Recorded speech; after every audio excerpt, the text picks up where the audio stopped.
महायुतीकडून दक्षिण मुंबईत मिलिंद नार्वेकर यांचं नाव चर्चेत आहे अशी माहिती सूत्रांनी दिलेली आहे। मुख्यमंत्री शिंदेंकडून मिलिंद नार्वेकर यांना ऑफर गेलेली आहे अशी सूत्रांची ही माहिती। शिंदे गट ठाकरे गटाला मोठा धक्का देण्याच्या तयारीत आहे। नार्वेकर ठाकरे गटाचे नेते आहेत आणि उद्धव ठाकरेंचे अत्यंत विश्वासू मानले जातात आणि तेच आता महायुतीचे दक्षिण मुंबईतून उमेदवार असतील अशी माहिती सूत्रांनी दिलेली आहे। नार्वेकरांची शिंदेंसोबत कधीपासून जवळीक। 2014 नंतर एकनाथ शिंदे आणि नार्वेकर यांच्यामध्ये संपर्क वाढला। 2019ला ठाकरे सीएम झाले तरी नार्वेकर यांचा शिंदेंसोबत जास्त संपर्क होता। जून 2022 मध्ये शिंदे सुरतला गेले तेव्हा मंथरणी करण्यासाठी ठाकरेंनी नार्वेकरांनाच पाठवलं होतं।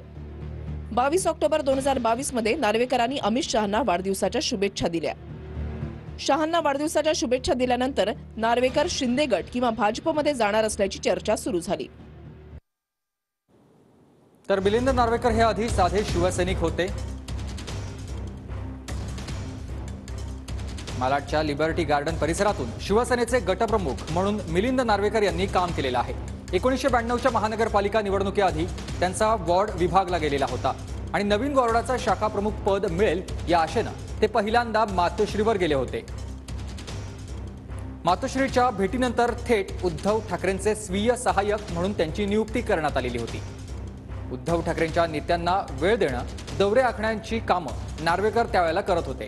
ठाकरेंचे राईट हँड अशी ओळख नार्वेकरांची निर्माण झाली। शिवसेनेत त्यांचं प्रस्थ वाढलेलं होतं। 2018 मध्ये शिवसेनेत संघटनात्मक पद तसंच शिवसेनेचं सरचिटणीस पद मिलिंद नार्वेकर यांना देण्यात आलं।